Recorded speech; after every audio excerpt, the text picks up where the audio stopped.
A jack of all trades to the nth degree, Jack White has fronted more musical projects than there are albums from some of those bands he's a part of. He's a fascinating figure that's left an undeniable footprint on music in the 21st century, but how has the talented musician held so many gigs together at the same time? Well, to put it simply, he probably has some killer time management skills, but let's dive deeper and explore the many bands and colors of Jack White.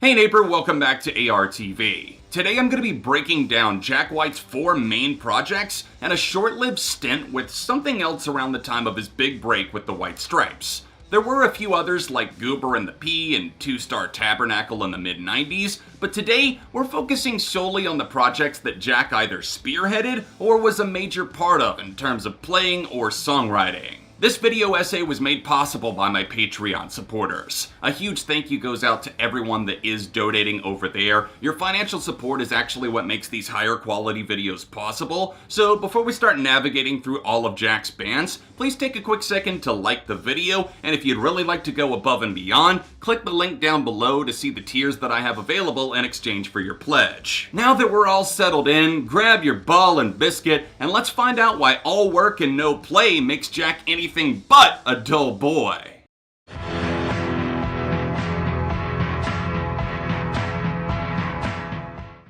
While not technically first on the timeline of all things Jack White if we were to go in chronological order, let's start off with the easiest of the 5 pale ghosts we'll be visiting today, Jack's short-lived duo, the Upholsterers. The White Stripes are of course what Jack is associated with more than any other entity, but before that duo hit it big with the release of White Blood Cells in 2001, another duo consisting of Jack White and drummer Brian Muldoon cropped up while Jack was working in his hometown of Detroit as a, you guessed it, a furniture upholsterer. The music itself is incredibly good, but the problem is that there's only one officially released 7-inch single in the world, and even that only featured a lone original track, Apple of My Eye, along with 2 cover songs. The garage rock inflection is an incredibly effective tool, and Jack plays off of the smashing drum rhythms alarmingly well, but the other trick up their sleeve was an actual tool.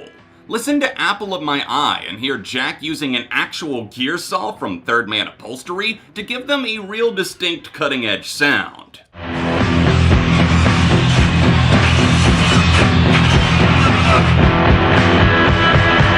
The mastermind clearly has a sly sneakiness about him, and this does predate his time in the Upholsterers, but we can't overlook the fact that this man pressed 100 copies of their never officially released second single and stuffed the 7-inch records inside the chairs he was upholstering.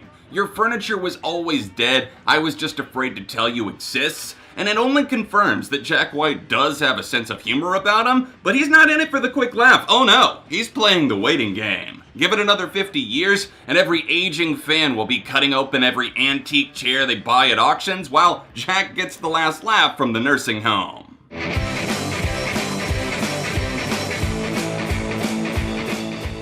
Although the Upholsterers were short-lived, Jack's long-running success story was indeed the White Stripes. Known for their ever-changing backstory and perfectly plotted color palette, Jack and Meg White ruled the 2000s garage rock revival scene by adding healthy doses of sass, rhythm, and of course, the blues. Were they siblings? Were they married? Was it all just a gimmick to get people talking? Turns out they were married in the early days of the band, but the pair managed to stay friends through the split and carry on in a band together, which is actually pretty damn cool. The Stripes racked up countless hits, took home Grammy Awards, and were viewed as one of the best things to happen in music at the height of their fame, but before any of that could happen, they had to spend some time cutting their chops in the underground circuit in Detroit. They took their image and the way they portrayed themselves very seriously, never straying from the peppermint branding and only making use of the colors red, white, and black throughout their time as a band. This tight-knit aesthetic, along with their raw, fervent, borderline loose playing style, got the public's attention and gained them a devoted following not only in their hometown, but in the United States at large. After releasing a pair of well-received albums in 1999 and 2000, they broke into the mainstream in 2001 around the release of White Blood Cells, a refreshing record that still hits the sweet spot 20 years on. Momentum surged for popular singles Fell in Love with a Girl and Hotel Yorba, and the White Stripes, along with other bands like The Strokes, started gaining recognition for bringing garage rock back from the dead. Here's the thing with the White Stripes though, you really can't just label them a garage rock band and walk away. Many of the tracks from albums like White Blood Cells are more akin to a folk song than they are garage rock, and as time went on, we saw other influences infiltrating as Jack honed his craft with the likes of the mellotron, the piano, and other organic instruments that pushed the envelope for what the duo's sound could accomplish. A two-person band is nothing without their other half though, and of course, we can never forget Jack's contributions from his insightful and often whimsical lyrics to his manic vocal episodes and gritty guitar work that never ceases to amaze. But what about Meg White? The right-hand woman keeping time behind the kid, banging away with an animalistic style that drove Jack wild.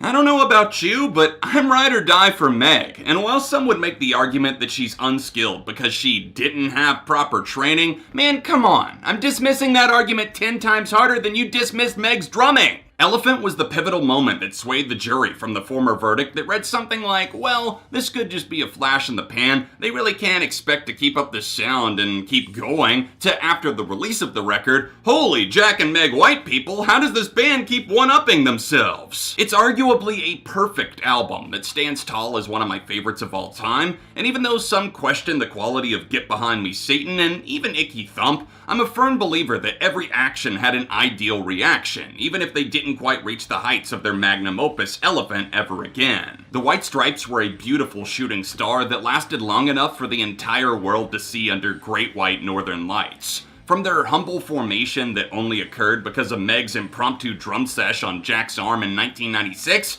to the day they pulled the plug in early 2011 after years of radio silence, their sound remains unique only to them, and the duo have one of the most consistently excellent discographies I've ever had the pleasure of hearing.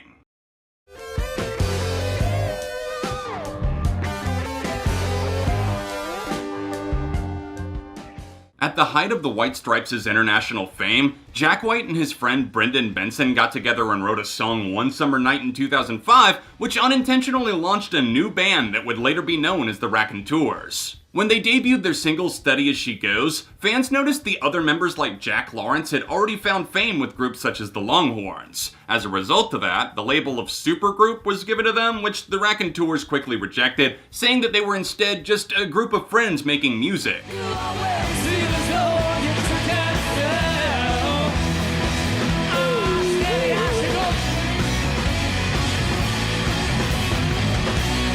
Their passion for crafting vintage rock and roll was apparent on their fantastic debut album Broken Boy Soldiers, a short but spirited LP that captured something a bit different for Jack as he shared the frontman duties with Brendan. They racked up some Grammy nominations for their work, and shortly after the release of the White Stripes' final album Icky Thump, Jack White returned to this project for their sophomore album Consolers of the Lonely. Striking while the iron was hot proved to be the correct move, as their longer second record felt more ambitious and varied, leaving a resonating rock sound with the listener. Both albums were produced by Jack and Brendan, so with a do-it-yourself attitude backing their rock and roll spirit, the band embarked on several successful tours that included stops in Australia, where, due to legal reasons, they were forced to go by the band name the Sabre Tours. Radio silence began at the top of the 2010s as the future of the Raconteurs seemed dark and uncertain. It was clear even as a longtime fan that this was never meant to be a primary focus, more so an outlet for creativity between projects when the friends in the band were feeling inspired.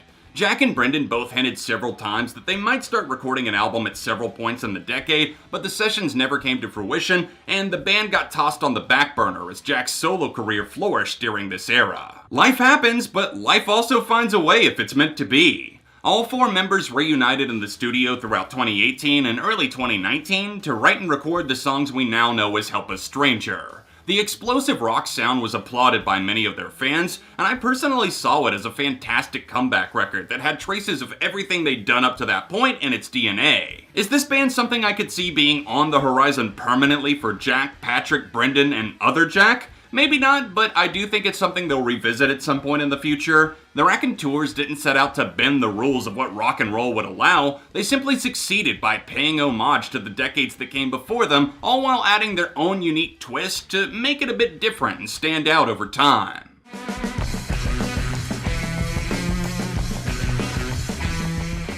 Excitement stirred in Jack White's camp once again as speculation swirled through online message boards after Alison Mosshart was brought on as a vocalist for certain Raconteurs tour dates in 2008. Jack's voice was riddled with bronchitis, and he struggled to get healthy as the rigorous tour remained on, so he invited the frontwoman of The Kills to help out, which later led to them collaborating. What some tend to forget about Jack is that he's not just a guitar god, his talent spread to other instruments too, and with Alison Mosshart stepping up to handle lead vocals the majority of the time, Jack was able to start his fish out of water story as he landed behind the drum kit for this new band they named the Dead Weather. Writing sessions were productive and new songs quickly materialized, and with Raconteurs bassist Jack Lawrence already on board, they rounded up Queens of the Stone Age guitarist Dean Fertitta in the studio and got to work on their debut album Whorehound.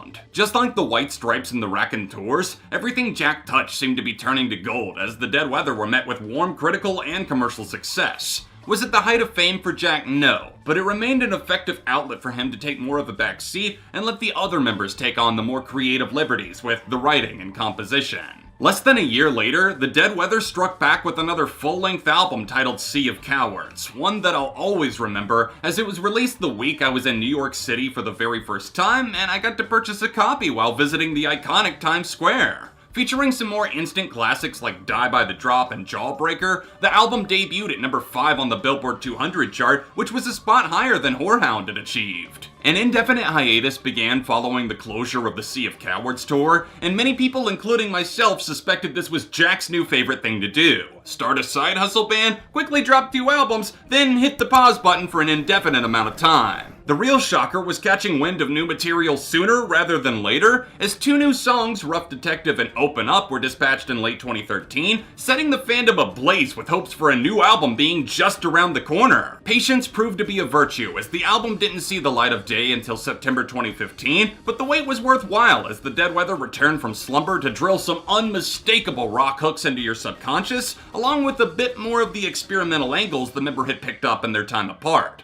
Don't believe me? Well, Impossible Winner should clear up any doubt. Just press play. I wouldn't expect the Dead Weather to return anytime soon, as there's virtually been no news on the front, minus Mosshart mentioning that it could happen whenever all of the members find time to make it happen. That quote is from 2017, so don't cross your fingers for them to come back next month or something. Just be happy when some sort of announcement does show up eventually. After all, a watched kettle never boils.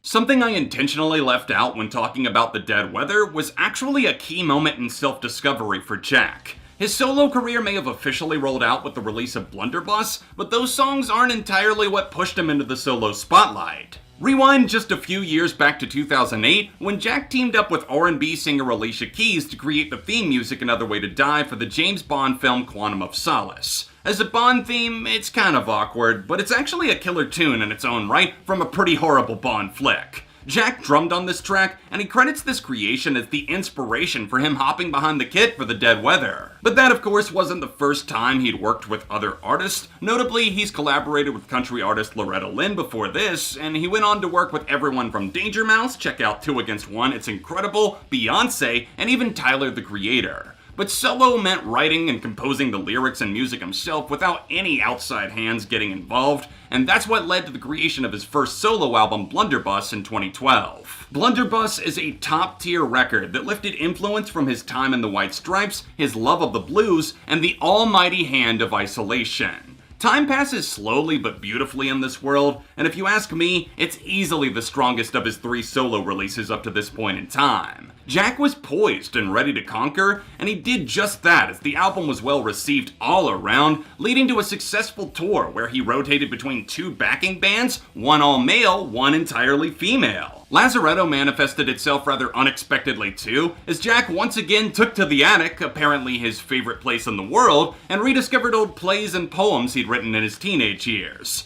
This would serve as the blueprint, pun intended, because every solo album has the blues in more ways than one, for the upcoming album that was released in the summer of 2014. With even more touches of country and blues infiltrating his sound, Lazaretto felt like a Jack out-of-the-box experience for him as an artist. It was again consistent in terms of first-week numbers, and that might just be the biggest testament to his talent I can point to, especially in the solo era. The first two records both sold exactly 138,000 copies in their first week, and 4 years later in 2018, Boarding House Reach still managed to log 124K in its opening frame, which is super impressive considering most artists have seen significant dips in their numbers in the digital era. Look at that, we finally get to talk about why Jack White does so well in the sales market despite streaming, downloads, and piracy. This is a man that doesn't simply casually care about physical forms of music, he literally operates around maintaining these formats for your listening pleasure. Third Man Records was founded in 2001, eventually opening a brick-and-mortar retail space in Nashville in 2009.